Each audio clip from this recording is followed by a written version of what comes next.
నన్ను వచ్చి అడిగారు నువ్వేం చేస్తున్నావు అని. నేను సబ్బులు అమ్ముతా సార్ అని చెప్పాను. ఇప్పుడు ఒక పిల్లని ఇవ్వాలంటే మా ఎదుటిలో ఎవరికి ఇస్తారు?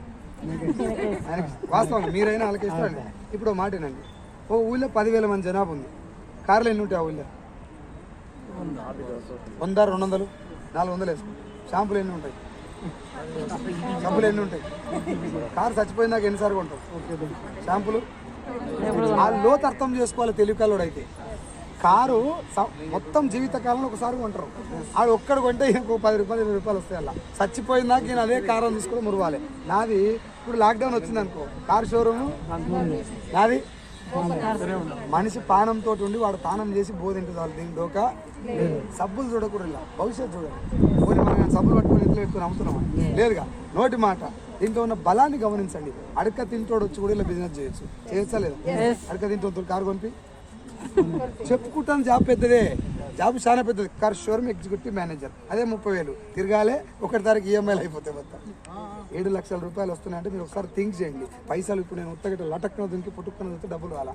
ఒక్కొక్కరి దగ్గరికి వెళ్ళి గంట కూర్చొని తలకాయ మొత్తం తింటే వాళ్ళకి అర్థం చేసుకొని సగం అర్థమై సగం పోతే వాళ్ళు నిలబడతారు. ఎవరిని ఇష్టపెట్టలే, ఒక్కరు కూడా ఇష్టపెట్టలే. అర్థం చేసుకున్నాక ఇష్టపెట్టలే. ఎందుకు నీకు పైసలు అవసరం లేదా సార్? నీకు అవసరం లేదా? అవసరం ఉంది, మరి ఎందుకు వస్తలేవు? తెలియక తెలిసిందాకా ఆగాలి, తెలియ చెప్పాలి. నువ్వు వస్తలేవు, నువ్వు బేకార్గానే ఉన్నావు, నీకు మళ్ళీ కలిస్తే నా ఫోనే ఎత్తాను, నేను బ్లాక్లో పెడతారా అని. గట్టెట్లో పెట్టరు బ్లాక్లో. మనుషులను దూరం చేసుకోదు నువ్వు ఏ పని చేసినా. అవునా కదా? ఆ మనుషులను పోతే దొరకడు. ఇప్పుడు ఈ పర్సన్ నేను ఉన్నా అనుకో, నేను లేను రేపు పొద్దుగాల, ఆయన ఎవరి దోలాడుకుంటాను. దరిద్రం ఏంటంటే బతుకున్నప్పుడు మనిషిని తిరుగుతారు, చచ్చిపోయినాక ఆయన దగ్గర కొన్ని లంగపాలు ఉన్నాయి కానీ మంచోడే రాడంటారు. చచ్చిపోయినాక అనడం ఎందుకు? బిజినెస్ చేసినా నువ్వేం చేసినా మనిషికి రెస్పెక్ట్ ఇవ్వండి. సరే ఇవాళ వస్తలేవుగా, మళ్ళీ ఎప్పుడు వస్తావు మీటింగ్? స్వాతి పుత్తంలో కమలాసం చూసిరా, నువ్వే నిలబడతాడు అంతే. వాడు ఉద్యోగం ఏమని అడిగాడు, ఏదో అడిగాడు, పోయి నిలబడతాడు. నేను చూసే ఉద్యోగం ఇస్తారా? మనం కూడా గదే పని. మీరు చెయ్యి చెప్పండి, బిజినెస్ ఏందో తెలుసుకో. మీటింగ్కి రా, ఇవాళ వస్తలేవా? No problem. మీటింగ్కి వచ్చే ముందర ఫోన్ స్విచ్ ఆఫ్ చేస్తాడు. బేకార్ గాడు ఉన్నాడు, ఏమైంది? ఏదో పైన వచ్చింది, వానికి చెంబట్టుగా పెట్టిందేమో, నీకేమైంది అని బాధ నీకు ఎందుకు? వదిలే, లైట్ తీసుకో, ఇంకో 4 చెప్పు, ఇవాళ కాకపోతే రేపు. అట్లా అనుకోవాలి మనసులో. మైండ్ ఎప్పుడు కూల్గా ఉంచుకోవాలి, ఫ్రస్ట్రేషన్ తోటి రావద్దు. నేను ఇప్పుడు కిరాణా షాప్ పెట్టినావు, మీ చుట్టాలు ఎవరు అలా కొట్టలేరు. ఇల్లు పోయి తిరిగి కొట్టేస్తావా? నీ షాపే ఇంకా మంచిగా పెట్టుకుంటావు, దొరకనివన్నీ ఆడ పెట్టుకుంటావు, ఇంత పెట్రోల్ అమ్ముకుంటావు, ఇంత పిండి అమ్ముకుంటావు, మంచి పెడితే షాప్ పొడుగు అవుతుంది. షాపును చూసుకుంటారు కానీ జనాలు తిడతారా? షాప్ డెవలప్ చేయాలి. మనం కూడా అంతే, మనల్ని డెవలప్ చేసుకోవాలి. నేను ఈ మేడం ప్లాన్ చెప్పిన, రాలే అంటే అర్థమైంది, పైసలు అవసరం లేక కాదు, నేను చెప్పింది ఆమెకు అర్థం కాలే కాదు, ఆమెకు అర్థమైతే నేను చెప్పలేకపోయినా. మా సార్ తోటి చెప్పాలి, ఇంకో దాంతో చెప్పాలి, ఇంకో మీటింగ్ తీసుకురావాలి, ఇంకో ట్రైనింగ్, ఇట్లా ఆలోచించాలి తప్ప మనుషులను తిడుతురు. మా వాడు మొత్తం బేకార్గా ఉన్నాడు సార్, మా ఊళ్ళో మొత్తం బేకార్గానే ఉన్నారు సార్ అని చెప్తారు. ఊళ్ళో ఎవరు ఉండరు, అర్థం చేసుకునే వాళ్ళు ఉంటారు. ఓ 4 సార్లు చెప్పు, రాలే విలే. పార్టీలో చేసిన వాళ్ళు, పార్టీలో జాయిన్ అయ్యి కండవ కప్పుకున్న వాళ్ళందరూ వేస్తురా. మా ఊళ్ళో ఒక ఆయన ఉంటారు, ఆయన పేరు గజ నరసింహ. అన్ని శాలలు కప్పుకుంటాడు, అన్ని పార్టీల శాలలు కప్పుకుంటాడు. ఆఖరికి ఎవరిని పైసలు ఇచ్చినా తీసుకున్నాడు, కోటర్ తీసుకున్నాడు, పైసలు తీసుకున్నాడు, అన్నీ తీసుకున్నాడు. ఓటు ఎవరికి వేస్తాడు అంటే ఇండిపెండెంట్గా నిలబడి పైసలు ఎవరికి ఏడుచుడు ఆయనకి వేస్తాడు పోయి. అర్థమైందా? ఎవరు ఎక్కడ ఎప్పుడు తిరిగేది తెలియదు కాబట్టి మనసులో ఎక్కువ ఫ్రస్ట్రేషన్ పెట్టుకోదు. జనాలు వస్తలేరు, ఈ బిజినెస్ అయితే లేదు అనేది నువ్వు దేవుని చెప్తున్నావు అంటే నీకు గానే కాదు కానీ చేస్తా, ఏమన్నా కానీ చేస్తా, చెయ్యాలి అని పట్టుదలతో ఉండాలి. ఇప్పుడు నాకు నా దోస్తులో 10 మంది ఉంటారు, నీకు నీ దోస్తులో 10 మంది ఉండరు. చాలా మంది అన్నారు, సార్ భిక్షగాళ్ళు ఇల్లు వచ్చి 40,000 తీసుకోవడం అని చెప్పిన. బిచ్చగాడు ఎట్టు వస్తారు సార్ ఇళ్ళకు అని అన్నారు.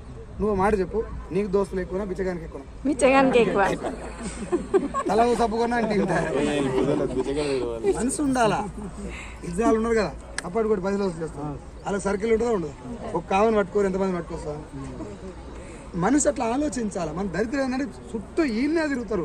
ఈయన వస్తలేడు, మా అన్న వస్తలేడు, మా అక్క వస్తలేదు, మా చెల్లె అదే గుండ్రాం పెళ్ళి, అదే చౌటుప్పల, ఈయనే తిరుగుతారు. గిర్రా కోయలగూడెం కాడికి లేదు, ఆరుపేటకి లేదు.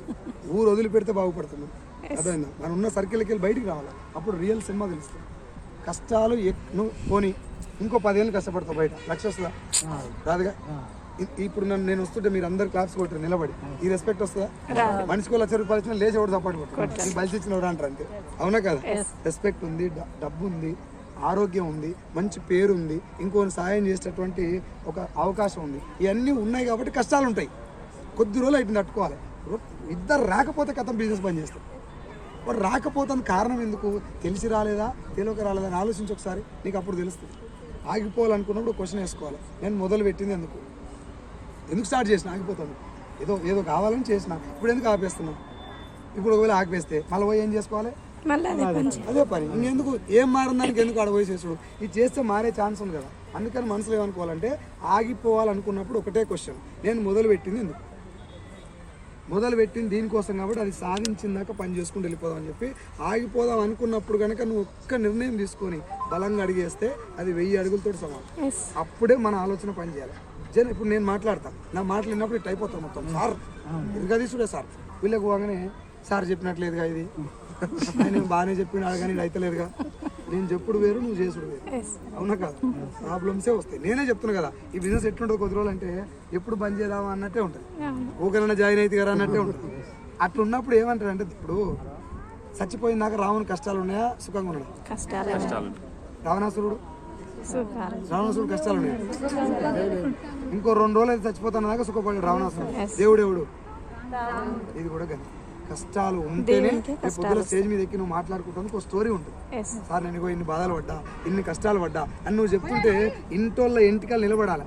సార్ నేను పుట్టుకుని వచ్చినా, లట్టుకుని జాయిన్ అయినా, ₹1,00,000 వచ్చినాయి, సపోర్ట్ కూడా కొట్టాను, నీ పిల్లలను కూడా ఎంకరేజ్ చేయాలి. కొంచెం స్ట్రాంగ్ స్టోరీ రెడీ చేసుకొని. నేను ఒక దగ్గర టిఫిన్ తీసుకొని పోయినా కలకుర్తి, సార్ రిటర్న్ వస్తున్నా, ఇది కూడా వస్తలేదు, జాయిన్ అవుతలేదు, మనసు అంతా ఎక్కడ ఉంది, జాబ్ బంద్ చేసిన ఆడ కూర్చొని అన్నం తిందాం అనేసరికి టిఫిన్లో చేయి పెడితే మొత్తం బురద అయింది. బురద అయింది, మెత్తగా అయింది. కళ్ళకుర్తి పోయినా 60 మంది వస్తారు అనుకుంటే 6 కూడా రాదు, 2 కూడా లేరు, వచ్చిన రిటర్న్. అది ఎక్కడి నుంచి మొగులై పాడైందో ఏమో. నేను ముందర టైర్కు ఇట్లా ఫోన్ పెట్టి అన్నం తిందామని చెప్పి ముందులో పెట్టి ఆ టిఫిన్ పక్కన పెట్టి నా భార్యకి చెప్తున్నా వీడియో కాల్ చేసి, తెలంగాణ